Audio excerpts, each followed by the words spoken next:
2026. This budget continues our government's efforts to A. Accelerate growth, B. Secure inclusive development, C. Invigorate private sector investments, D. Uplift household sentiments, and E. Enhance spending power of India's rising middle class. Together, we embark on a journey to unlock our nation's tremendous potential for greater prosperity and global positioning under the leadership of Honorable Prime Minister Shri Narendra Modi. As we complete the first quarter of the 21st century, continuing geopolitical headwinds suggest lower global economic growth over the medium term. However, our aspiration for a Vikasit Bharat inspires us, and the transformative work we have done during our government's first 2 terms guides us to march forward resolutely. Our economy is the fastest growing among all major economies. Our development track record for the past 10 years and structural reforms have drawn global attention. Confidence in India's capability and potential has only grown in this period. We see the next 5 years as a unique opportunity to realize Sabka Vikas, stimulating balanced growth of all regions.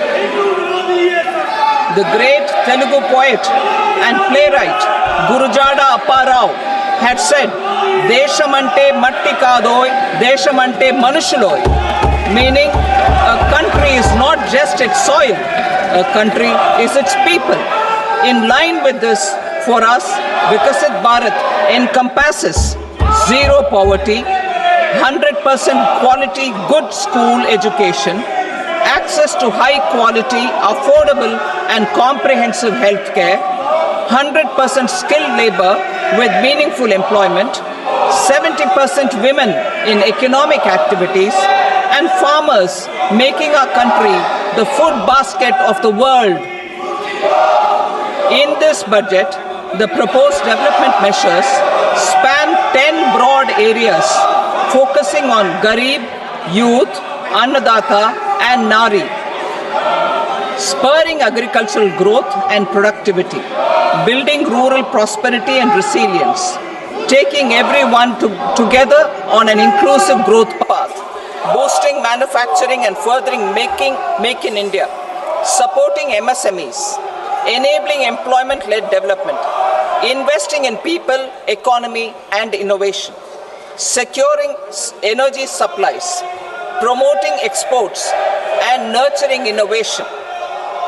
For this journey of development, our 4 powerful engines are agriculture, MSME, investments and exports. The fuel, our reforms, our guiding spirit, inclusivity, and the destination, Vikasit Bharat. This budget aims to initiate transformative reforms across 6 domains. During the first 5 years, these will augment our growth potential and global competitiveness. The domains are taxation, power sector, urban development, mining, financial sector, and regulatory reforms. Agriculture as the first engine. Now I move to specific proposals, beginning with agriculture as the first engine.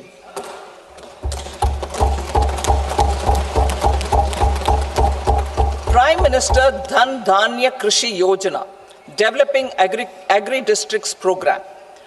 Motivated by the success of the aspirational district program, our government will undertake a Prime Minister Dhan Dhanya Krishi Yojana in partnership with states.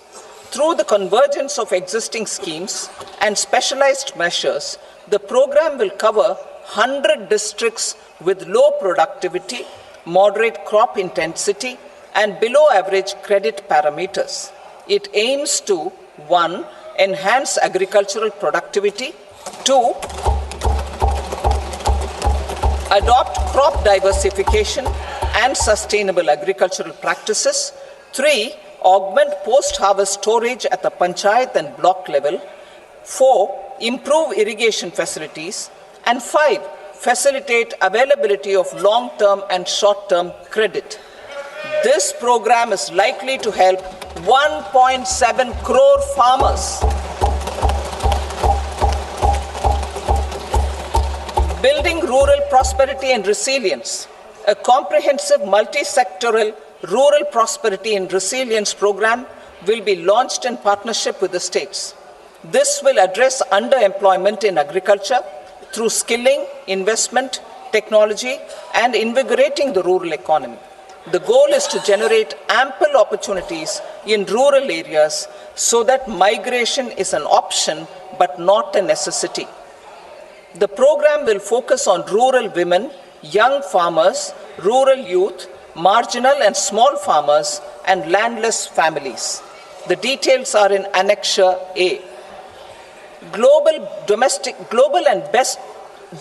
best practices will be incorporated, and appropriate technical and financial assistance will be sought from multilateral development banks.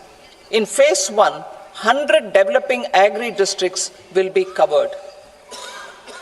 Atmanirbharta in pulses.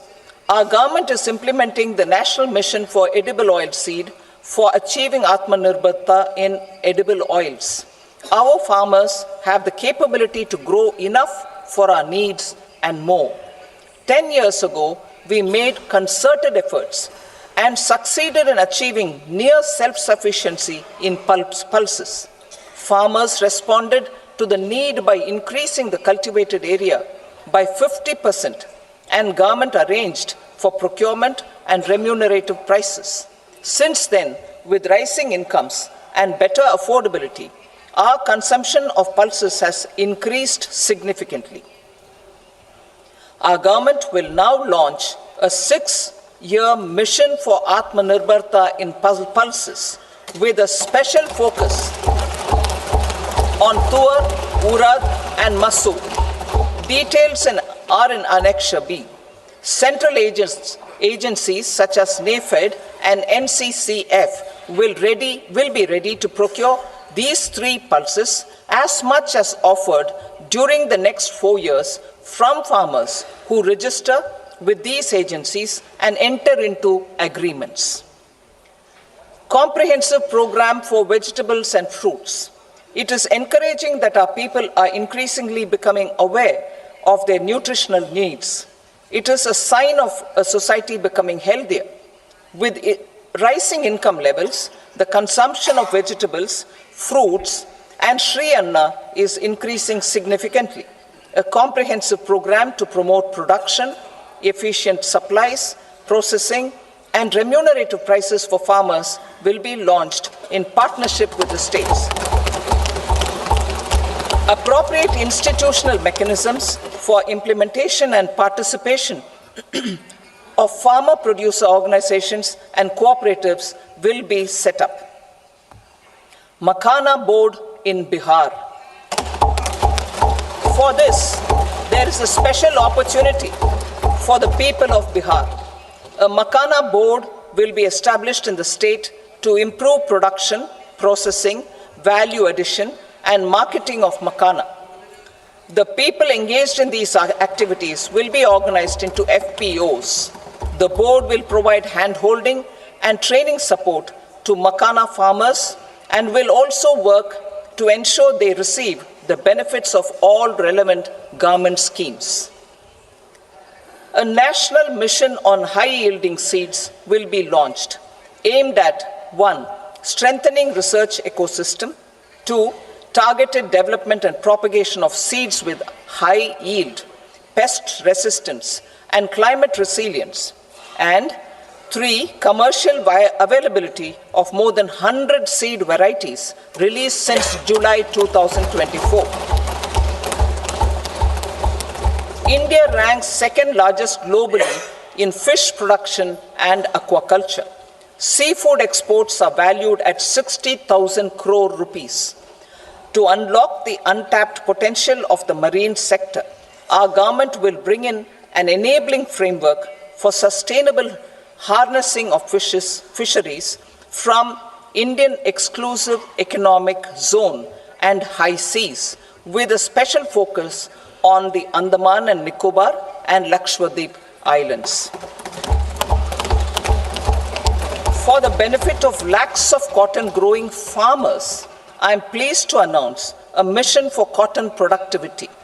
This 5-year mission will facilitate significant improvements in productivity and sustainability of cotton farming and promote extra long staple cotton varieties. The best of science and technology support will be provided to farmers. Aligned with our integrated 5F vision for the textile sector, this will help in increasing incomes of the farmers and ensure a steady supply of quality cotton for rejuvenating India's traditional textile sector. Kisan credit cards facilitate short-term loans for 7.7 crore farmers, fishermen, and dairy farmers. The loan limit under modified interest subvention scheme will be enhanced from 3 lakh rupees to 5 lakh rupees for loans taken through the KCC. For Atmanirbharta in urea production, our government had reopened 3 dormant urea plants in the eastern region. To further augment urea supply, a plant with annual capacity of 12.7 lakh metric tons will be set up at Namrup in Assam.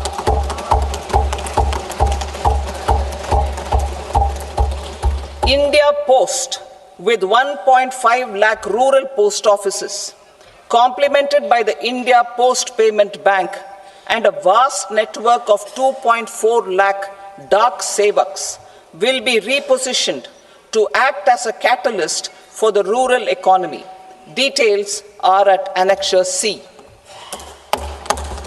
India Post will also be transformed as a large public logistics organization. This will meet the rising needs of Vishwakarmas, new entrepreneurs, women, self-help groups, MSMEs, and the large business organizations. Our government will provide support to NCDC for its lending operations for the cooperative sector. MSMEs as the second engine. Now I move to MSMEs as the second engine, which encompasses manufacturing and services with a focus on MSMEs numbering 5.7 crores. Currently, over 1 crore registered MSMEs, employing 7.5 crore people and generating 36% of our manufacturing, have come together to position India as a global manufacturing hub. With their quality products, these MSMEs are responsible for 45% of our exports. To help them achieve higher efficiencies of scale, technological upgradation, and better access to capital, the investment and turnover limits for classification of all MSMEs will be enhanced to 2.5 and 2 times respectively. This will give them the confidence to grow and generate employment for our youth. The details are given in Annexure D. To improve access to credit, the credit guarantee cover will be enhanced. First, for micro and small enterprises from 5 crore to 10 crore rupees, leading to additional credit of 1.5 lakh crores in the next 5 years. Second, for startups from 10 crore rupees to 20 crore rupees, with the guarantee fee being moderated to 1% for loans in 27 focus sectors which are important for Atmanirbhar Bharat. And for well-run exporter MSMEs, for term loans up to 20 crore rupees. Also for the micro enterprises, we will introduce customized credit cards with a 5 lakh rupee limit for micro enterprises registered on Udyam portal. In the first year, 10 lakh such cards will be issued. Fund of funds for startups. The alternate investment fund, AIFs, for startups have received commitments of more than 91,000 crores rupees.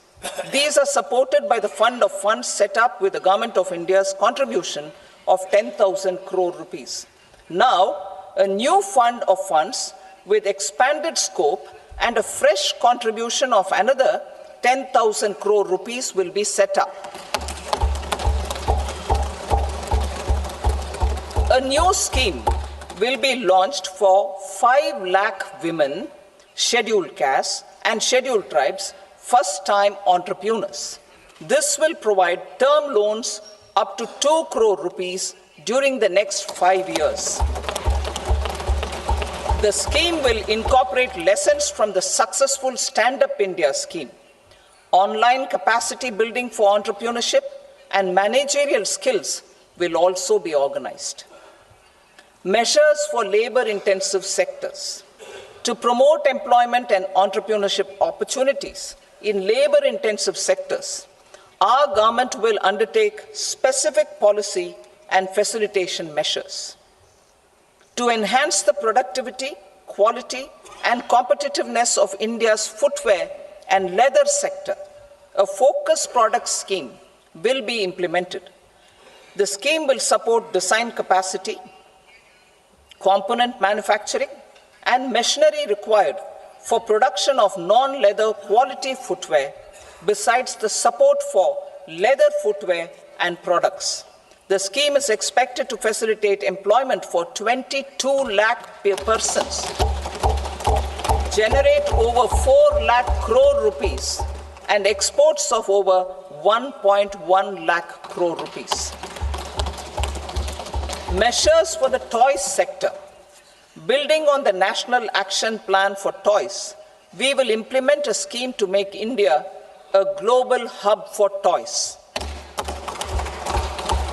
The scheme will focus on development of clusters, skills, and a manufacturing ecosystem that will create high-quality, unique, innovative, and sustainable toys that will represent the Made in India brand. Support for food processing. In line with our commitment towards Purvodaya, we will establish a National Institute of Food Technology, Entrepreneurship, and Management in Bihar. The institute will provide a strong fillip to food processing activities in the entire eastern region. This will result in 1. Enhanced income for the farmers through value addition to their produce, and 2. Skilling entrepreneurship and employment opportunities for the youth.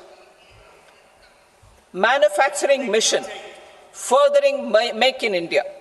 Our government will set up a national manufacturing mission covering small, medium, and large industries for furthering Make in India by providing policy support, execution roadmaps, governance, and monitoring framework for central ministries and states. Details are in Annexure E. Given our commitment to climate-friendly development, the mission will also support clean tech manufacturing. This will aim to improve domestic value addition and build our ecosystem for solar PV cells, EV batteries, motors and controllers, electrolyzers, wind turbines, very high voltage transmission equipment, and grid-scale batteries. Investment as the third engine. Now I move to investment as the third engine, which encompasses investing in people, investing in the economy, and investing in innovation. Investing in people. Saksham Anganwadi and Poshan 2.0. Saksham Anganwadi and Poshan 2.0 program provides nutritional support to more than 8 crore children, 1 crore pregnant women and lactating mothers all over the country. and about 20 lakh adolescent girls in aspirational districts and the Northeast region. The cost norms for these nutritional support will be enhanced appropriately.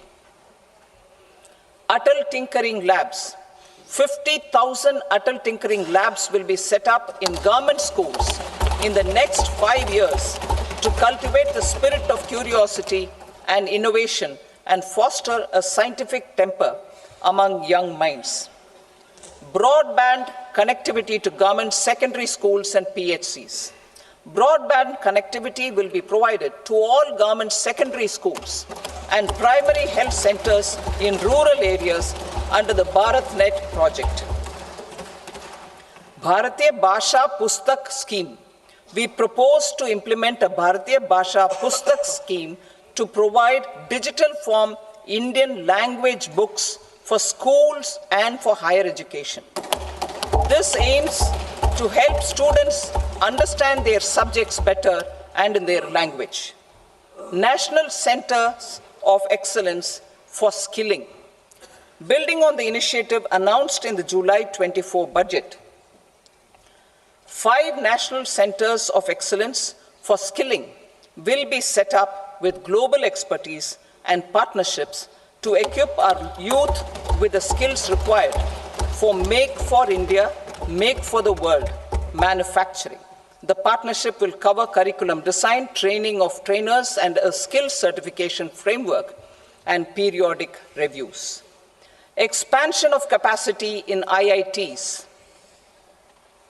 Total number of students in 23 IITs has increased 100% from 65,000 to 1.35 lakh in the past 10 years.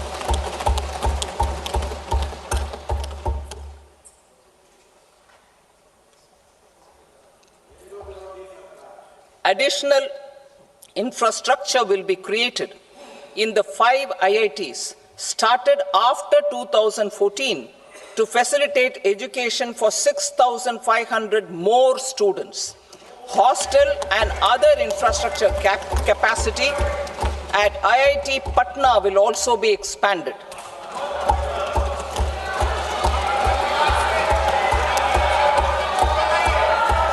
Center of Excellence.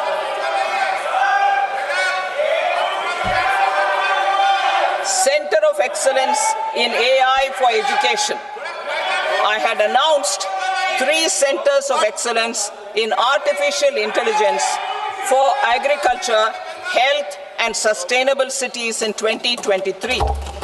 Now a center of excellence in artificial intelligence for education will be set up with a total outlay of 500 crores. Expansion of medical education. Our government has added almost 1.1 lakh undergraduate and postgraduate medical education seats in 10 years, an increase of 130%. In the next year, 10,000 additional seats will be added in medical colleges and hospitals towards the goal of adding 75,000 seats in the next 5 years. Daycare cancer centers in all district hospitals. Our government will facilitate setting up of daycare cancer centers in all district hospitals in the next 3 years. 200 centers will be established in 25-26 itself. Strengthening urban livelihoods. Our government has been giving priority to assisting urban poor and vulnerable groups. A scheme for socio-economic upliftment of urban workers will be implemented to help them improve their incomes, have sustainable livelihoods, and a better quality of life. PM Swanidhi scheme has benefited more than 68 lakh street vendors, giving them respite from high-interest informal sector loans. Building on this success, the scheme will be revamped with enhanced loans from banks, UPI-linked credit cards with 30,000 rupees limit, and capacity building support. Social security scheme for welfare of online platform workers. Gig workers of online platforms provide great dynamism to the new age services economy. Recognizing their contribution, our government will arrange for their identity cards and registration on the e-Shram portal. They will be provided health care under PM Jan Arogya Yojana. This measure is likely to assist nearly 1 crore gig workers.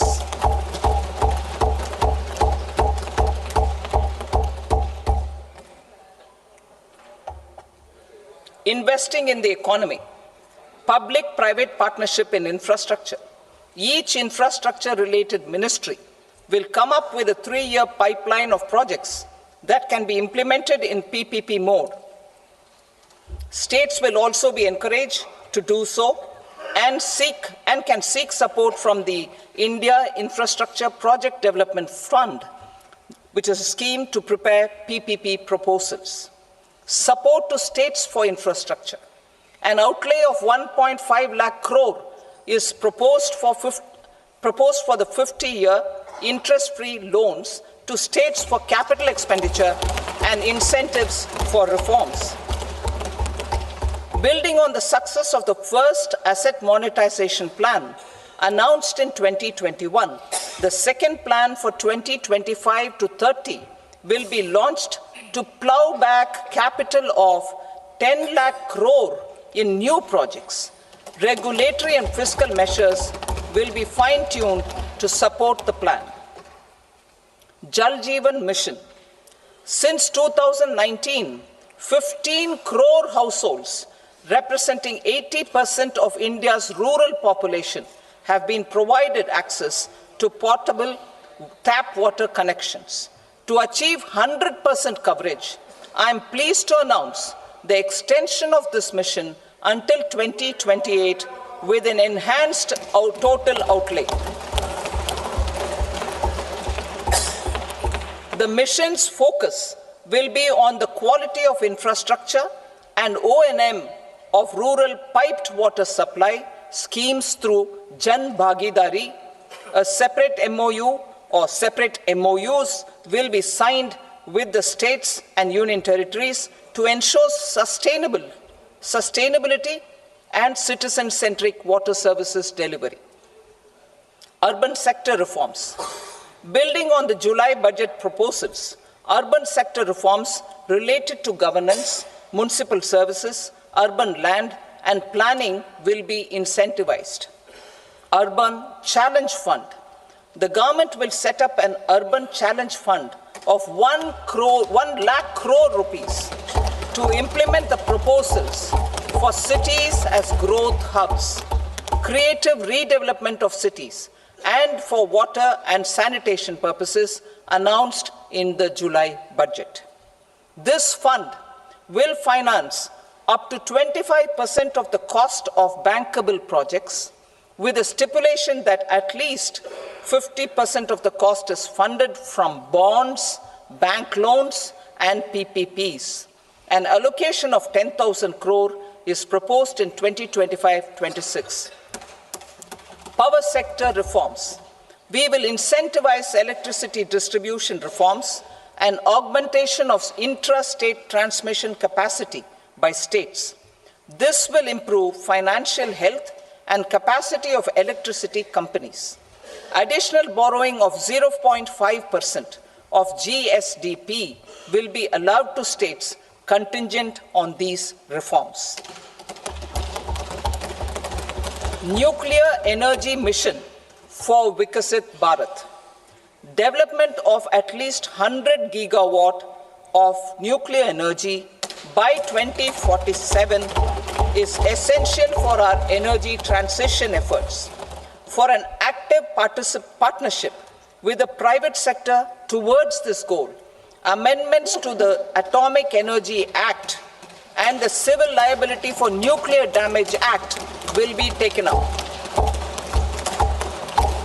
A nuclear energy mission for research and development of small modular reactors with an outlay of 20,000 crore will be set up. At least 5 indigenously developed small modular reactors will be operationalized by 2033.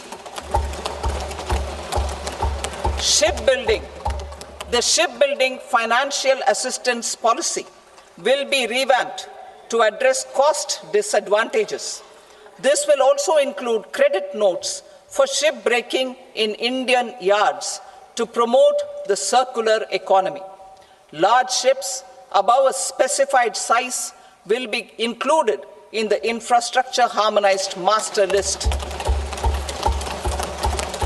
Shipbuilding clusters will be facilitated to increase the range, categories, and capacity of ships. This will include additional infrastructure, facilities, skilling, and technology to develop the entire ecosystem. Maritime Development Fund. For long-term financing for the maritime industry, a Maritime Development Fund with a corpus of 25,000 crore rupees will be set up. This will be for distributed support and promoting competition. This will have up to 49% contribution by the government, and the balance will be mobilized from ports and from private sector. UDAN regional connectivity schemes. UDAN has enabled 1.5 crore middle-class people to meet their aspirations for speedier travel. The scheme has connected 88 airports, and operationalized 619 routes. Inspired by that success, a modified UDAN scheme will be launched to enhance regional connectivity to 120 new destinations and carry 4 crore passengers in the next 10 years. 4 crore additional passengers in the next 10 years. The scheme will also support helipads and smaller airports in hilly, aspirational, and northeast regional districts.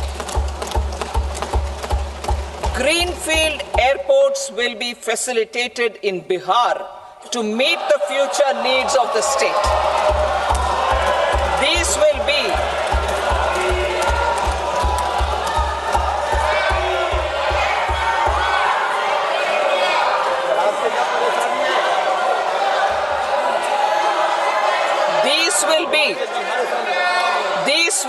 in addition to the expansion of the capacity of Patna Airport and a brownfield airport in Beta. Western Kosi Canal project in Mithilanchal. Financial support will be provided for the Western Kosi Canal ERM project, benefiting a large number of farmers cultivating over 50,000 hectares of land in the Mithilanchal region of Bihar.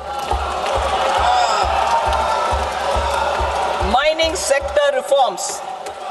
Mining sector reforms, including those for minor minerals, will be encouraged through sharing of best practices and institutions of a state mining index. A policy for recovery of critical minerals from tailings will be brought out.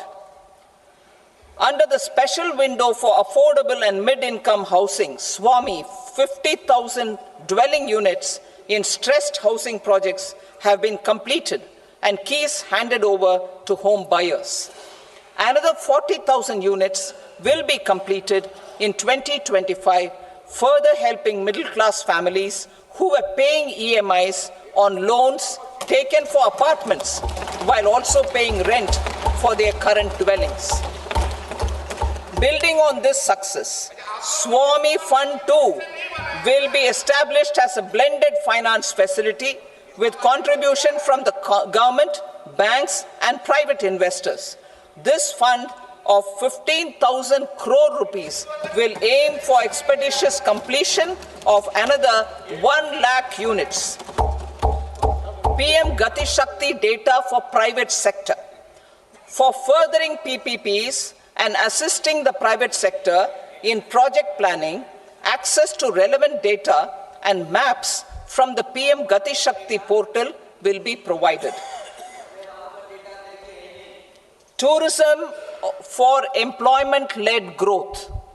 Top 50 tourist destination sites in the country will be developed in partnership with states through a challenge mode. Land for building key infrastructure will have to be provided by the states.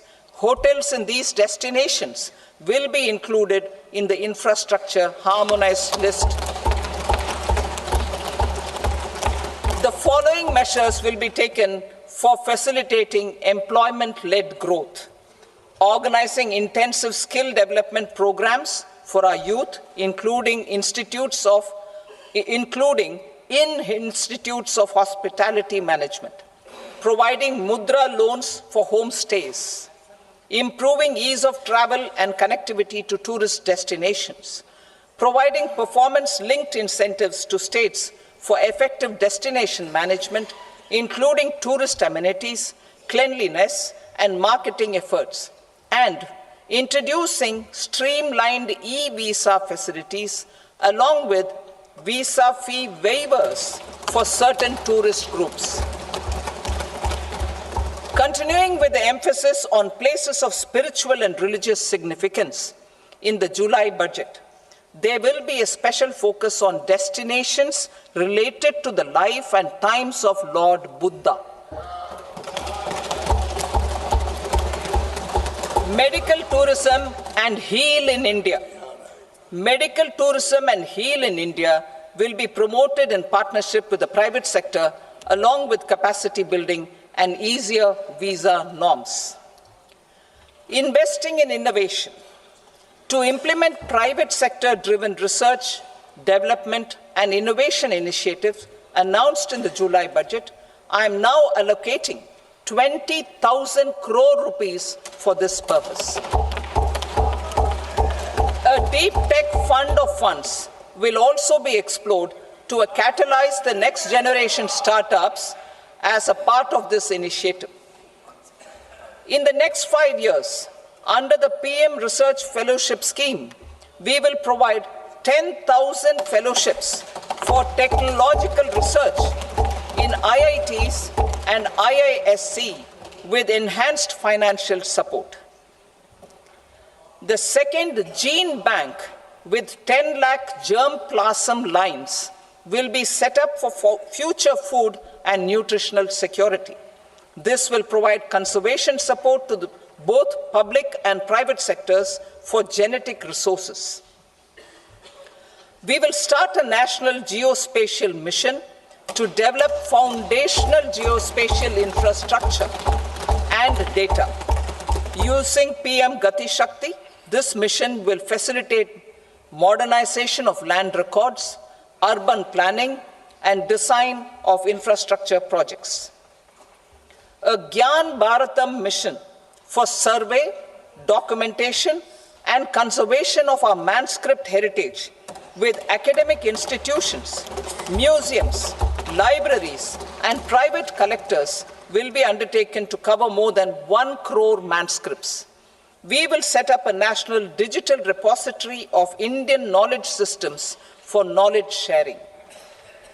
Now I move to exports as the fourth engine.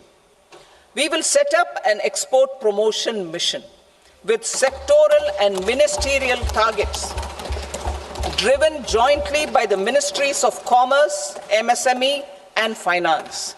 It will facilitate easy access to export credit, cross-border factoring support, support to MSMEs to tackle non-tariff measures in overseas markets.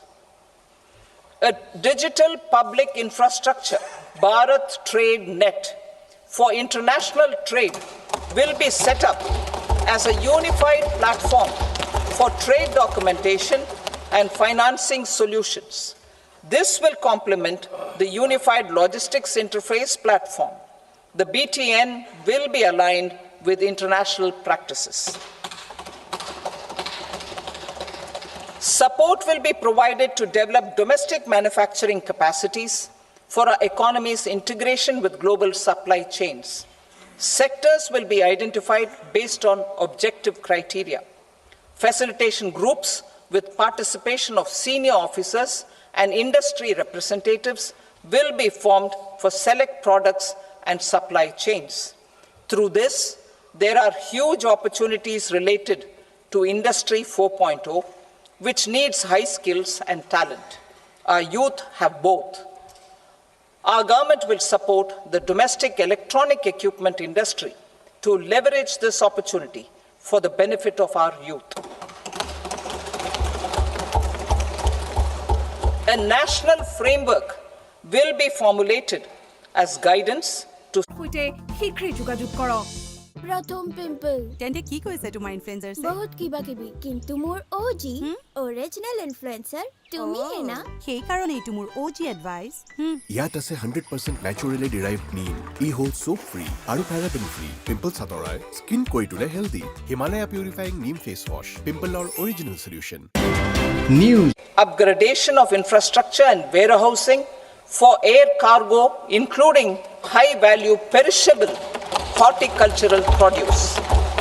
Cargo screening and customs protocol will be streamlined and made user-friendly.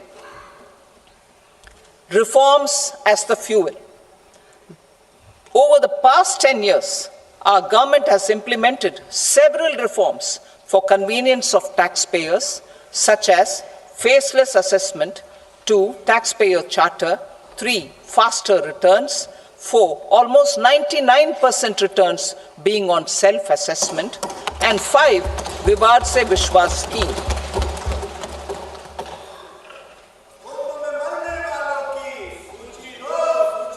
Continuing these efforts, I reaffirm the commitment of the tax department to trust first, scrutinize later. I also propose to introduce the new income tax bill next week. I will detail the indirect tax reforms and changes in direct taxes in Part B. Financial sector reforms. The FDI limit for the insurance sector will be raised from 74 to 100%. This enhanced limit will be available for those companies which invest the entire premium in India. The current guardrails and conditionalities associated with foreign investment will be reviewed and simplified. The services of India Post Payment Bank will be deepened and expanded in rural areas. NABFID will set up a partial credit enhancement facility for corporate bonds for infrastructure. Public sector banks will develop Grameen Credit Score Framework to serve the credit needs of SHG members and people in rural areas. A forum for regulatory coordination and development of pension products will be set up. To implement the earlier announcement on simplifying the KYC processes, the revamped Central KYC Registry will be rolled out in 2025.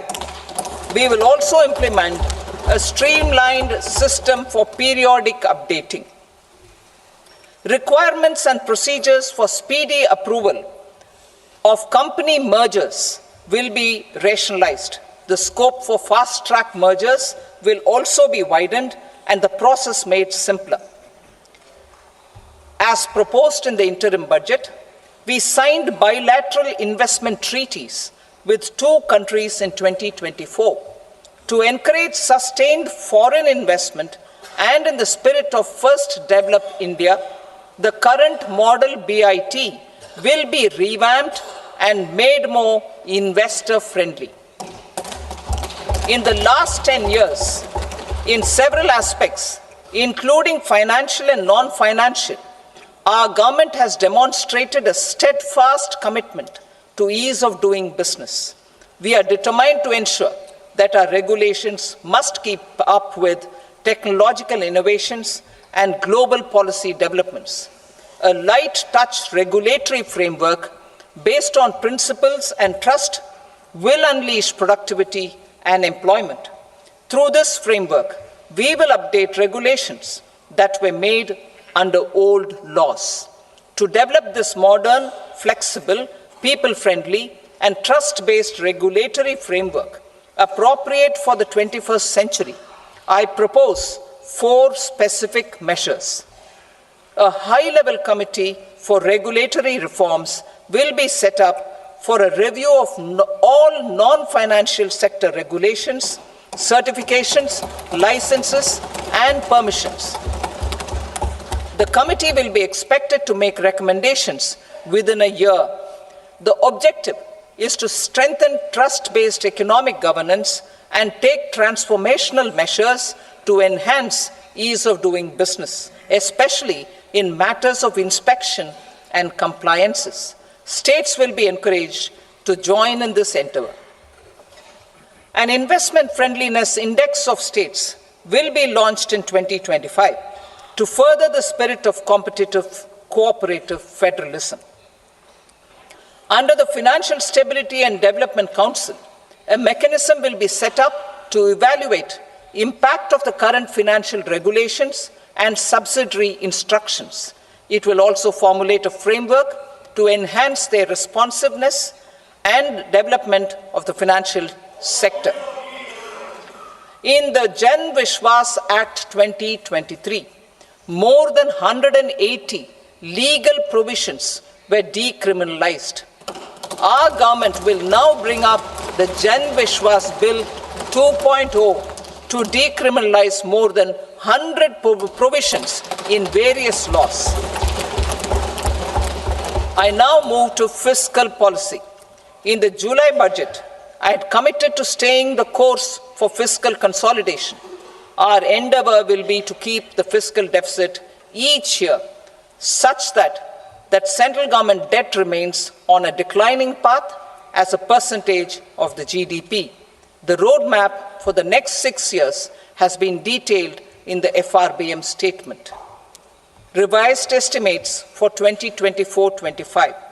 The revised estimate of the total receipts other than borrowings is 31.47 lakh crore rupees, of which the net tax receipts are 25.57 lakh crore rupees. The revised estimate of the total expenditure is 47.16 lakh crore rupees, of which the capital expenditure is about 10.18 lakh crore rupees.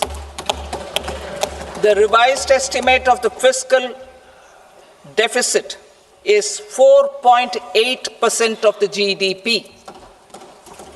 Budget estimates for 25-26. Coming to 25-26, the total receipts other than borrowings and total expenditure are estimated at 34.96 lakh crore rupees and 50.65 lakh crore rupees respectively. The net tax receipts are estimated at 28.37 lakh crore rupees. The fiscal deficit is estimated to be 4.4% of GDP. To finance the fiscal deficit, the net market borrowings from dated securities are estimated at 11.54 lakh crore. The balance financing is expected to come from small savings and other sources. The gross market borrowings are estimated at 14.82 lakh crore rupees. I will now move to Part B. Indirect taxes. My proposals relating to customs aim to rationalize tariff structure and address duty inversion. These will also support domestic manufacturing and value addition, promote exports, facilitate trade, and provide relief to common people. Rationalization of customs tariff structure for industrial goods. As a part of comprehensive review of customs rate structure announced in July 2024 budget, I propose to 1. Remove 7 tariff rates. This is over and above the 7 tariff rates removed in 23-24 budget. After this, there will be only 8 remaining tariff rates, including 0 rate. 2. Apply appropriate cess to broadly maintain effective duty incidence, except on a few items where such incidence will reduce marginally. 3. levy not more than one cess or surcharge. Therefore, I propose to exempt social welfare surcharge on 82 tariff lines that are subject to a cess. I shall now take up sector-specific proposals. To provide relief to patients, particularly those suffering from cancer, rare diseases, and other severe chronic diseases, I propose to add 36 life-saving drugs and medicines to the list of medicines fully exempted from basic custom duty.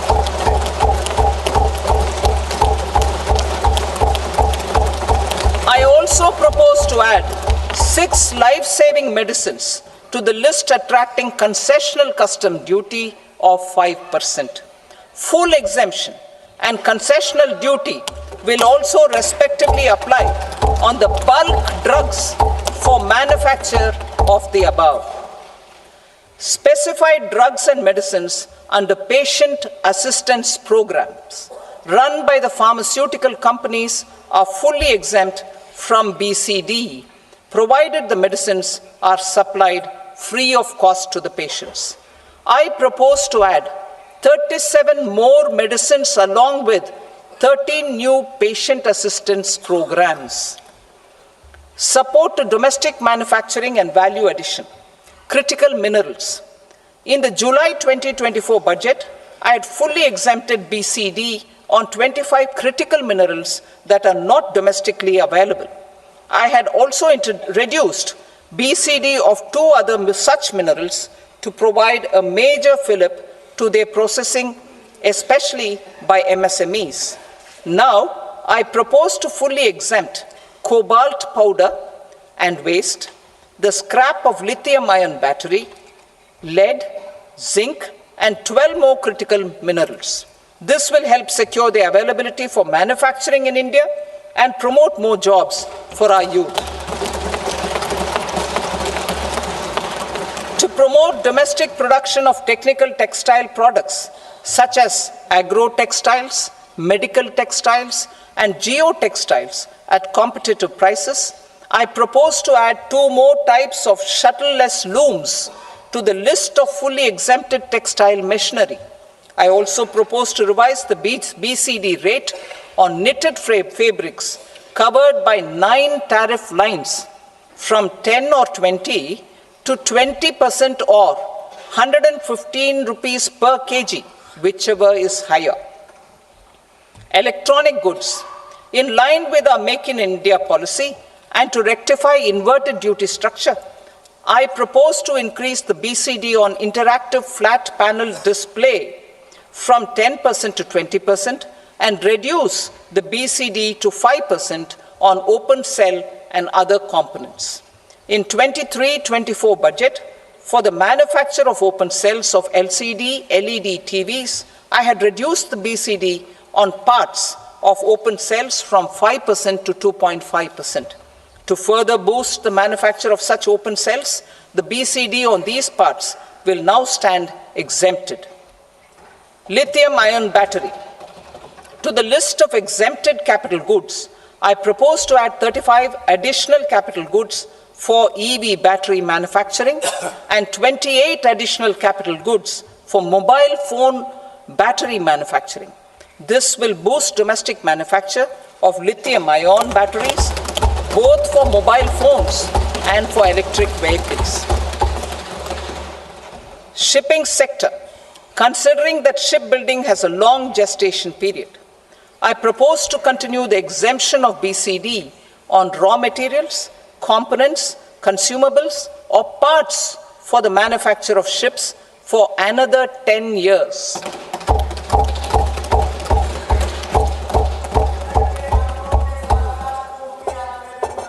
I also propose the same dispensation for shipbreaking to make it more competitive. Telecommunication.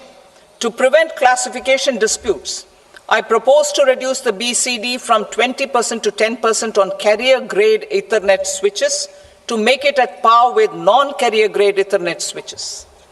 Export promotion.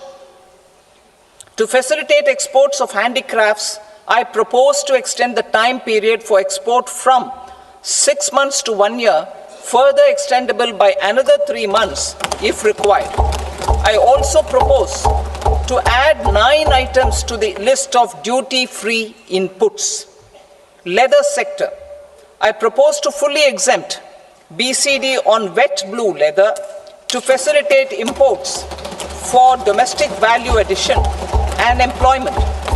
I also propose to exempt crust leather from 20% export duty to facilitate exports by small tanners.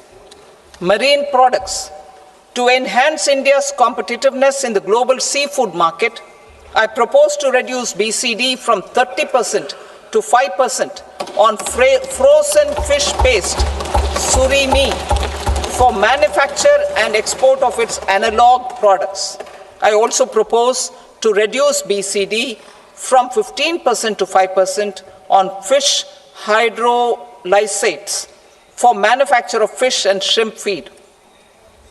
In July 2024 budget, to promote development of domestic MROs for aircraft and ships, I had extended the time limit for export of foreign origin goods that were imported for repairs from 6 months to 1 year and further extendable by 1 year. I now propose to extend the same dispensation for railway goods.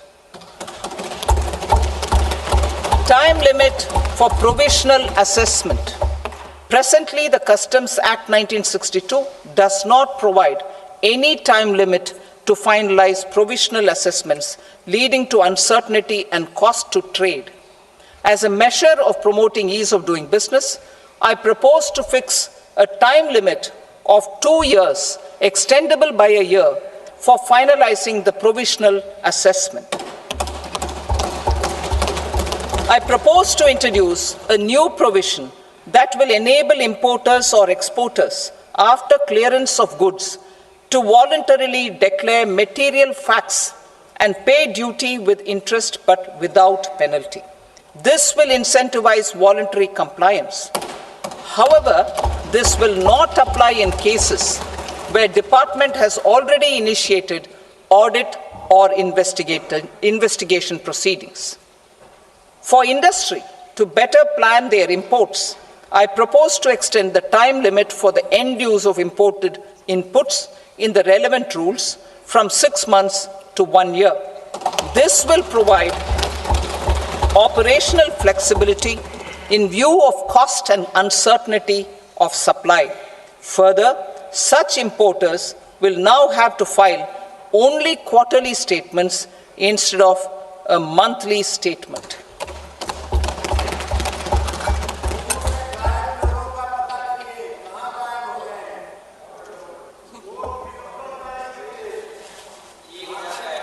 I now come to my direct tax proposals. In Part A, I have briefly underlined taxation reforms as one of key reforms to realize our vision of Vikasit Bharat. In respect of criminal law, our government had earlier ushered in Bharatiya Nyaya Sanhita, replacing Bharatiya Danda Sanhita. I am happy to inform this august House and the country that for new income tax bill will carry forward the same spirit of Nyaya in its drafting as well. The new bill will be clear and direct in text, with close to half of the present law in terms of both chapters and words. It will be simple to understand for taxpayers and tax administrators, leading to tax certainty and reduced litigation. Reforms, however, are not a destination. They are means to achieve good governance for our people and economy. Providing good governance primarily involves being responsive. The Tirukural captures this in verse 542, which reads, "Vaanokki vaazhum ulagallam, mannavan kol nokki vaazhum kudi," meaning, just as the living beings live expecting rains, citizens live expecting good governance. Our government is committed to keeping an ear to the ground and a finger on the pulse and responding while balancing our national building efforts. While balancing our nation building efforts, the following measures will detail just how our government will, under the guidance of PM Modi, has taken steps to understand and address. I repeat that sentence, sir. The following measures will detail just how our government, under the guidance of PM Modi, has taken steps to understand and address the needs voiced by our citizens. My tax proposals are guided by this spirit. The objectives of my proposals are as follows. Personal income tax reforms with special focus on middle class. Rationalization of TDS and TCS for easing difficulties. Encouraging voluntary compliance. Reducing compliance burden. Ease of doing business, employment and investment. I will come to my proposal on personal income tax towards the end. TDS and TCS, rationalization for easing difficulties. I propose to rationalize tax deduction at source, TDS, by reducing the number of rates and thresholds above which TDS is deducted. Further, threshold amounts for tax deduction will be increased for better clarity and uniformity. The limit for tax deduction on interest for senior citizens is being doubled from the present 50,000 rupees to 1 lakh rupees. Similarly, the annual limit of 2.40 lakh rupees for TDS on rent is being increased to 6 lakh rupees. This will reduce the number of transactions liable to TDS, thus benefiting small taxpayers receiving small payments. The threshold to collect tax at source, the TCS, on remittances under RBI's liberalized remittance scheme, the LRS, is proposed to be increased from 7 lakh to 10 lakhs. I also propose to remove TCS on remittances for education purposes, where such remittances is out of a loan taken from a specified financial institution. Both TDS and TCS are being applied on any transaction related to sale of goods. To prevent such compliance difficulties, I propose to omit the TCS. I also propose that the provisions of the higher TDS deduction will now apply only in non-PAN cases. In July 2024, the delay for payment of TDS up to the due date of filing statement was decriminalized. I propose to provide the same relaxation to TCS provisions as well. The government under the leadership of Prime Minister Modi believes in Sabka Saath, Sabka Vikas, Sabka Vishwas and Sabka Prayas. In line with this, we brought in updated return facility in 2022 for voluntary compliance by taxpayers who had omitted to report their correct income. Our trust in taxpayers was proved right. Nearly 90 lakh taxpayers voluntarily updated their incomes by paying additional tax. Taking this trust further, I now propose to extend the time limit to file updated returns for any assessment year from the current limit of 2 years to 4 years. I propose to reduce the compliance burden for small charitable trusts and institutions by increasing their period of registration from 5 years to 10 years. It is also proposed that disproportionate consequences do not arise for minor defaults such as incomplete applications filed by charitable entities. Presently, taxpayers can claim the annual value of self-occupied properties as nil only on the fulfillment of certain conditions. Considering the difficulties faced by taxpayers, it is proposed to allow the benefit of 2 such self-occupied properties without any condition. To streamline the process of transfer pricing and to provide an alternative to yearly examination, I propose to introduce a scheme for determining arm's length price of international transaction for a block period of 3 years. This will be in line with global best practices. With a view to reduce litigation and provide certainty in international taxation, the scope of safe harbor rules is being expanded. A number of senior and very senior citizens have very old national savings scheme accounts. As interest is no longer payable on such accounts, I propose to exempt withdrawals made from NSS by individuals on or after 29th August 2024. I am also proposing to allow similar treatment to NPS Vatsalya accounts as is available to normal NPS accounts subject to overall limits. In my speech in July 2024, I had promised that all processes, including giving effect to appellate orders, shall be digitalized and made paperless over the next 2 years. So I'm happy to announce that digitalization is being made operational now. In July 2024, we brought in the Vivad Se Vishwas scheme to resolve income tax disputes pending in appeal.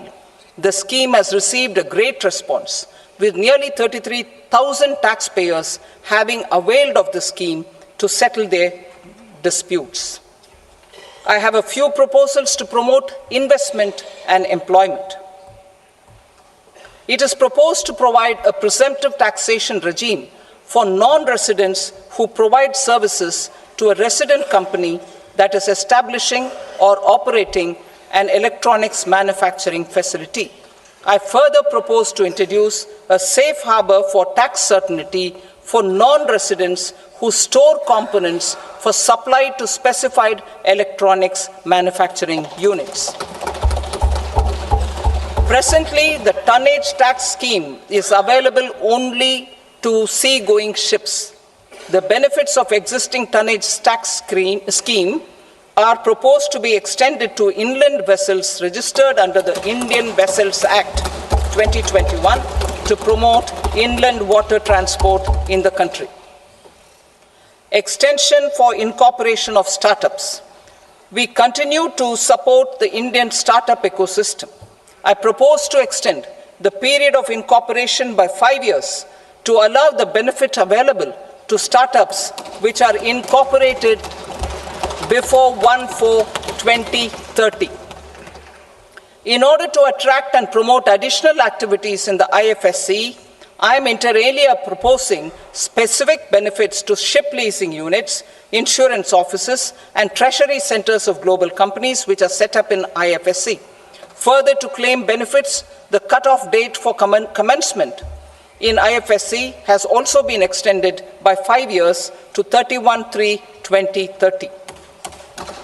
Category 1 and Category 2 AIFs are undertaking investments in infrastructure and other such sectors. I propose to provide certainty of taxation to these entities on the gains from securities, to promote funding from sovereign wealth funds and pension funds to the infrastructure sector. I propose to extend the date of making an investment by 5 more years up to 31st March 2030.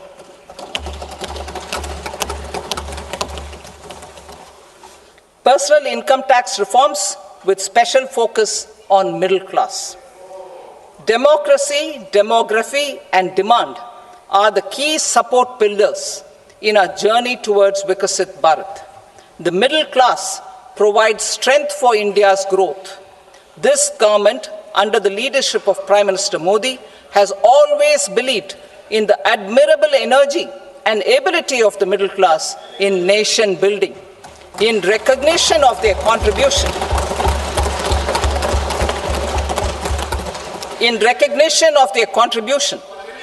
we have periodically reduced their tax burden. Right after 2014, the nil tax slab was raised to 2.5 lakhs of rupees, which was further raised to 5 lakh rupees in 2019 and to 7 lakh rupees in 2023. This is reflective of our government's trust on the middle class taxpayers. I am now happy to announce that there will be no income tax payable up to income of 12 lakh rupees.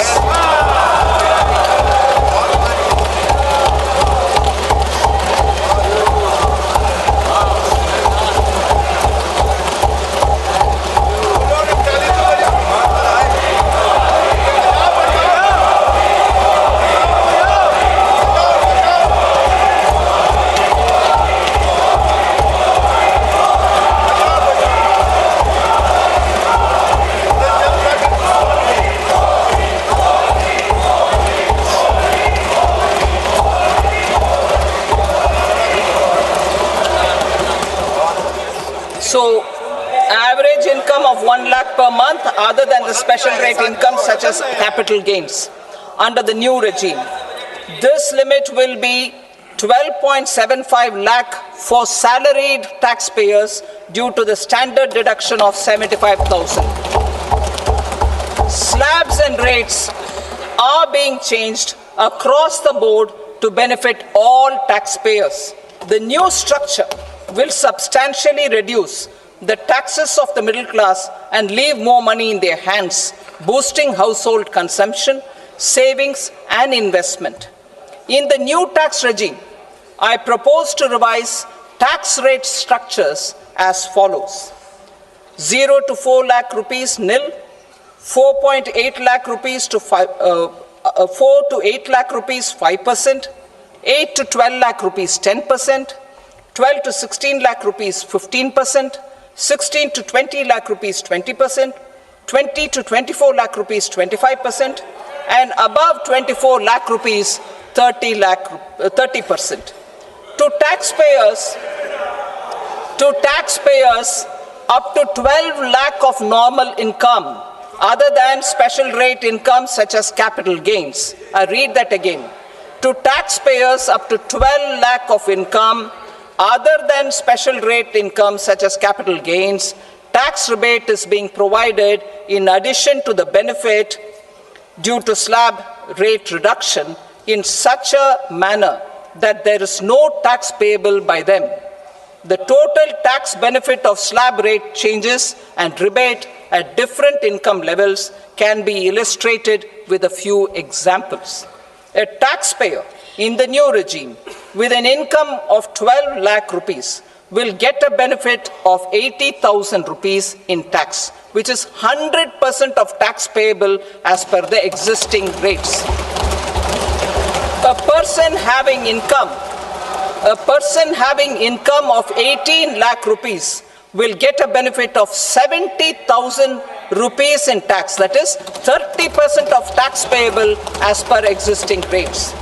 A person with an income of 25 lakh gets a benefit of 1,10,000 rupees, that is 25% of his tax payable as per existing rates.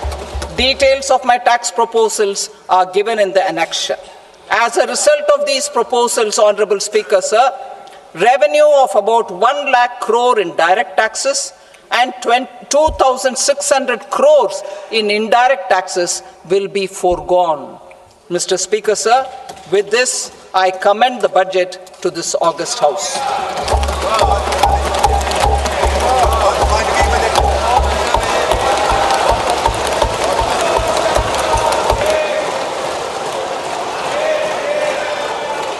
Item number 2, Srimati Nirmala Sitharaman. Sir, with your permission, I rise to lay on the table the following statements under Section 3(1) of the Fiscal Responsibility and Budget Management Act 2003, Medium-Term Fiscal Policy cum Fiscal Policy Strategy Statement and Macroeconomic Framework Statement. Item number 3, Srimati Nirmala Sitharaman. Sir, with your permission, I rise to move for leave to introduce the Finance Bill 2025. प्रश्न ये है कि विधेयक को पुनर्स्थापित करने की अनुमति प्रदान की जाए। जो सदस्य इसके पक्ष में हाँ गए, जो सदस्य विरोध में ना गए, मेरे विचार में निर्णय हाँ वालों के पक्ष में हुआ। हाँ वालों के पक्ष में अनुमति प्रदान की जाती है। माननीय मंत्री जी अब विधेयक को पुनर्स्थापित करें। Sir, I introduce the bill. Thank you. सभा की कार्रवाई सोमवार दिनांक 3 फरवरी 2025 को प्राप्त 11 बजे तक के लिए स्थगित की जाती है।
every day at 7 p.m.